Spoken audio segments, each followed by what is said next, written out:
Good morning. We are here to announce that yesterday in Vienna, Nous sommes ici pour vous dire que hier, le Royaume-Uni, les États-Unis et la France ont présenté des preuves détaillées à l'AIEA, comme quoi la République islamique de l'Iran est en train de couvrir une installation nucléaire secrète d'enrichissement d'uranium depuis plusieurs années. Cette semaine, cela a été présenté de nouveau des années après le début de la construction. Alors l'existence de cette installation souligne le fait que l'Iran continue à refuser de remplir ses obligations conformément aux résolutions du Conseil de sécurité des Nations Unies et de l'AIEA. Nous demandons donc à l'AIEA de bien vouloir se pencher immédiatement sur ces informations, de bien vouloir en rendre compte au Conseil du gouverneur de l'AIEA.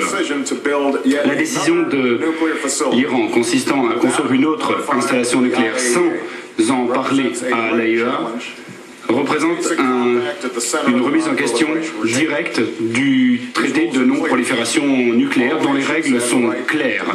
Tous les États ont droit à une énergie nucléaire pacifique. Les États qui disposent d'armes nucléaires doivent œuvrer pour le désarmement et ceux qui n'ont pas d'armes nucléaires doivent y renoncer. C'est une entente qui dure depuis des années et qui fait de notre monde un monde plus sûr. Cette entente dépend de toutes les nations et ces nations doivent tenir leurs promesses et leurs engagements. Cela montre donc que l'Iran refuse d'appliquer ses responsabilités internationales, notamment pour ce qui est de ses activités concernant le nucléaire. Comme le sait la communauté internationale, ce n'est pas une première. Ce n'est pas la première fois que l'Iran cache des informations sur son programme nucléaire. L'Iran a le droit d'avoir une puissance nucléaire civile pour répondre aux besoins de sa population. Mais la taille et la configuration de cette installation ne correspond pas à un programme pacifique. L'Iran est en train de violer les règles qui doivent être suivies par tous les pays du monde, conformément au traité de non-prolifération nucléaire, et cela empêche, met à mal la stabilité de cette région du monde. Le moment est donc venu pour l'Iran d'agir immédiatement pour rétablir la confiance de la communauté internationale en remplissant ses obligations internationales. Nous nous engageons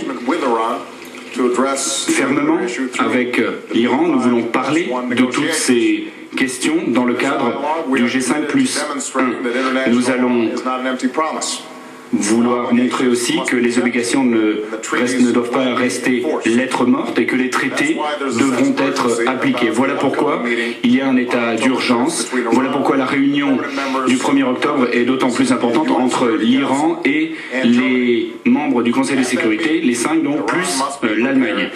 L'Iran doit être disposé à coopérer pleinement avec l'AIEA pour prendre des mesures concrètes pour rétablir la confiance, renforcer la transparence dans son programme nucléaire et démontrer que l'Iran s'engage à un dialogue pacifique et concret et à prendre des mesures tangibles. En clair, l'Iran doit appliquer les résolutions du Conseil de sécurité des Nations Unies et doit également prendre à bras-le-corps ses responsabilités vis-à-vis de la communauté internationale. Nous avons proposé à l'Iran un chemin qui lui permettrait d'intégrer la communauté internationale plus avant si l'Iran respecte ses obligations. Les autorités iraniennes doivent maintenant démontrer par les actes leur volonté pacifique. Ils devront rendre des comptes aux normes internationaux et aux organismes internationaux. Je tiens également à préciser que même si le Royaume-Uni, la France et les États-Unis ont fait cette présentation à Vienne, l'Allemagne, un membre du P5+1 et un autre membre, la Russie et les autres pays souhaitent s'associer à cette déclaration. Alors j'aimerais maintenant que M. Sarkozy peut-être prenne la parole pour une courte déclaration. Mesdames et messieurs, Ladies and gentlemen, we have met yesterday for a summit meeting of the Security Council on disarmament and nuclear disarmament. I repeated my conviction. National sur une voie dangereuse, j'ai rappelé toutes les tentatives que nous avions faites pour proposer une solution négociée aux dirigeants iraniens sans aucun succès, ce qui est révélé aujourd'hui est exceptionnel. Après l'usine d'enrichissement de Natanz en 2002, c'est celle de Com qui est mise à jour.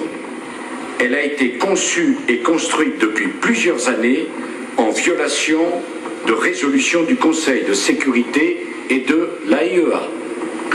J'attends de l'AIEA une enquête complète et rigoureuse, comme l'a dit le président Obama. Nous étions déjà dans une grave crise de confiance. Nous sommes maintenant face à un défi lancé à la communauté internationale. Les 6 rencontreront les dirigeants iraniens à Genève. Tout, absolument tout, doit être mis maintenant sur la table. Ne laissons pas les dirigeants iraniens gagner du temps pendant que les centrifugeuses tournent. Et si d'ici au mois de décembre, il n'y a pas un changement profond de politique de la part des dirigeants iraniens, des sanctions devront être prises. Il en va de la paix et de la stabilité. Je vous remercie.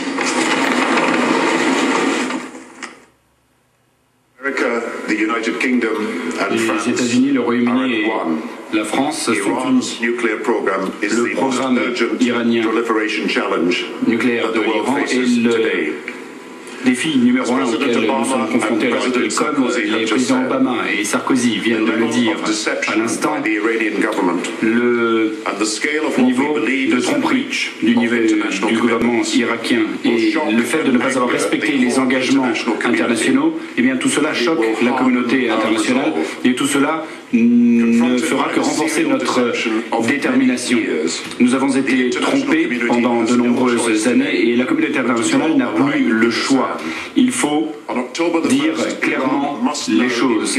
Le 1er octobre, l'Iran devra s'engager vis-à-vis de la communauté internationale et rejoindre la communauté internationale en tant que partenaire. Si tel n'est pas le cas, l'Iran s'isolera davantage. Je dois dire que cette question, nous allons continuer à y travailler d'arrache-pied. Nous allons élaborer des sanctions particulièrement sévères. Je voudrais que le message soit clair. L'Iran doit abandonner toute ambition militaire pour son programme nucléaire. Je vous remercie.